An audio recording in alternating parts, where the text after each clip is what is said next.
টাকার জন্য এইভাবে বিয়ের গেটে অপমান করে? কেন টাকার জন্য অপমান করা হলো সে সব কিছু জানতে পারবেন কিছুক্ষণ পর।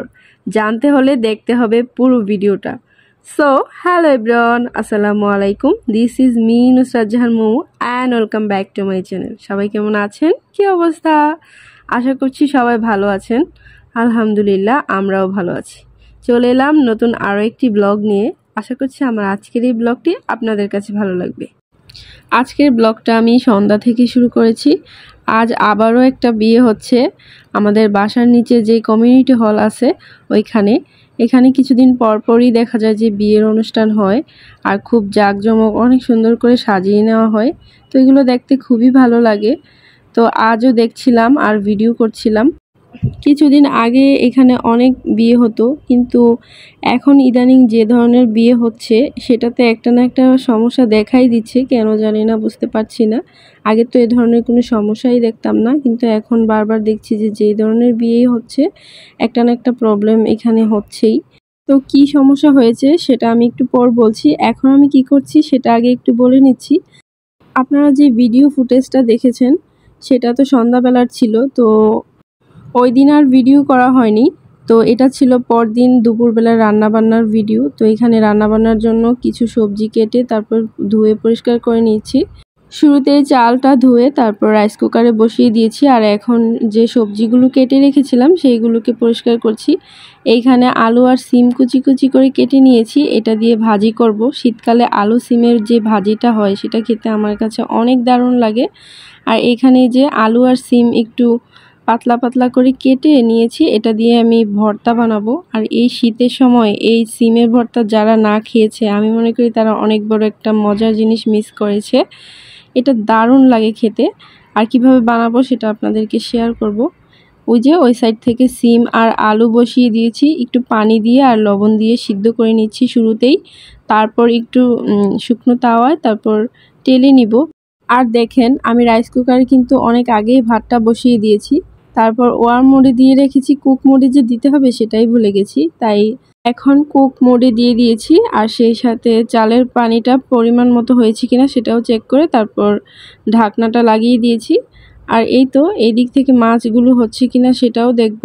আর সিমটাকেও একটু নাড়াচাড়া করে দিচ্ছি।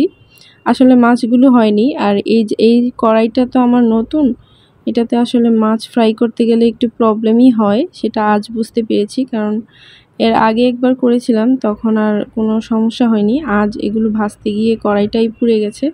আর এই কড়াইটা আমার অনেক শখের, এটাতে কিছু হলে আমার খুব খারাপ লাগে। তো যদিও শখের জিনিসগুলোকে আমি একটু বেশিই যত্ন করি, আর সেই জন্য এটাকেও আমি ভালো করে পরিষ্কার করে নিব পরবর্তীতে। আর ওই সাইড থেকে আমার সিম আর আলু সিদ্ধ হয়ে গেছে। তো এখন আমি একটা হাঁড়ি বসিয়ে দিয়েছি। মাছগুলো যেই তরকারি দিয়ে রান্না করব সেটা আর কি প্রথমে মশলা কষিয়ে নিচ্ছি। আজ মাছ দিয়ে, আলু দিয়ে আর ডাঁটা দিয়ে রান্না করব। সেই সাথে করব ভর্তা আর সিম আলু ভাজি। ভিডিওর এই পর্যায়ে এসে প্রতিদিনের মতো আপনাদের কাছে একটা রিকোয়েস্ট করে নিচ্ছি, যারা এখনও আমার চ্যানেলটিকে সাবস্ক্রাইব করেননি প্লিজ আশা করছি সাবস্ক্রাইব করে নেবেন। আর যারা এখনও ভিডিওতে একটা লাইক দেননি প্লিজ একটা লাইক দিয়ে দিবেন। আর আপনি যদি আমার সম্পর্কে কিছু জানতে চান তাহলে অবশ্যই কমেন্টের মাধ্যমে আমাকে প্রশ্ন করতে পারেন। আর এই তো কথা বলতে বলতে এদিক থেকে আমার মশলাটা কষিয়ে নেওয়া শেষ। এখন ডাঁটা আর আলু দিয়ে দিয়েছি, এখন নেড়ে চেড়ে এগুলোকে একটু কষিয়ে নিব। যে কোনো তরকারি কিন্তু যত ভালোভাবে কষানো হবে ততটাই মজা হবে আমার কাছে মনে হয়। আমি আমার পার্সোনাল এক্সপিরিয়েন্স থেকে বলছি, কারণ আমি সবসময় মশলাটাকে ভালোভাবে কষিয়ে তারপর রান্না করি। আর আমার কাছেও ভালো লাগে, আর আমার ফ্যামিলির লোকেরাও বলে যে অনেক ভালো হয়েছে। আর আমার অনেক কাছের মানুষদেরকে দেখি যে তারা খুব তাড়াহুড়া করেই রান্না করে ফেলে, খুব একটা তরকারিটাকে কষায় না। আর তাদের খাবারটা খেতেও আমার কাছে কেন জানি ভালো লাগে না। হয়তো বা তাদের কাছে ভালো লাগে, তারা রান্না করে খেয়ে অভ্যস্ত, তবে আমি ওইটাতে অভ্যস্ত নই। তো এই তো দেখেন এই দিক থেকে আমার মাছ ফ্রাই করে নেওয়া শেষ, ওইটাকে উঠিয়ে নিয়েছি। আর এখানে তেলের মধ্যে পেঁয়াজ তারপর কাঁচামরিচ দিয়ে একটু হালকা সফট করে নিয়েছি। তারপর এই যে সিম আলু যে কুচি করে ধুয়ে পরিষ্কার করে রেখেছিলাম সেইগুলো দিয়ে দিলাম। এখন নেড়ে চেড়ে মিক্স করে দিচ্ছি আর একটু ঢাকা দিয়ে একদম চুলার আঁচটাকে কমিয়ে দিয়ে আমি এগুলোকে ভাজি করে নিব। এই দিক থেকে ভাজি আর ওই দিক থেকে তরকারিটা হতে থাক। এখন আমি আপনাদের কাছে ওই যে বিয়েবাড়ির স্টোরিটা শেয়ার করি। যেটা হয়েছিল কিছুদিন ধরেই এখানে যে ধরনের বিয়েই হচ্ছে না কেন একটা না একটা প্রবলেমই হচ্ছে। কিছুদিন আগে একটা সমস্যা হয়েছিল, সেটা হচ্ছে বিয়ে করতে এসে জামাইকে মার খেতে হয়েছে অনেক রকম ঝামেলার কারণে। তো সেটাও আমি আপনাদের কাছে শেয়ার করেছি, সেই ভিডিওটা কিন্তু আমার চ্যানেলে আছে, আপনারা চাইলে দেখে নিতে পারেন। আর আজকে যেই প্রবলেমটা হয়েছে সেটা হলো বর যখন আসছে তখন কিন্তু বরের যে শালীরা থাকে তারা কিন্তু গেটে দাঁড়ায়। গেটে অনেক মজা হয়, তারপর বরের কাছ থেকে টাকা নেওয়া হয়। এটা কিন্তু সব জায়গায়ই প্রচলিত, আমাদেরও যখন এলাকাতে বিয়ে হয় এরকমই কিন্তু হয়। তো এখানেও ব্যতিক্রম হয়নি। তো বরের শালীরা গেটে দাঁড়িয়েছিল, তো ওই যে গেটে যে টাকা দেওয়া নেওয়া ওইটা নিয়েই ঝামেলা হয়েছে।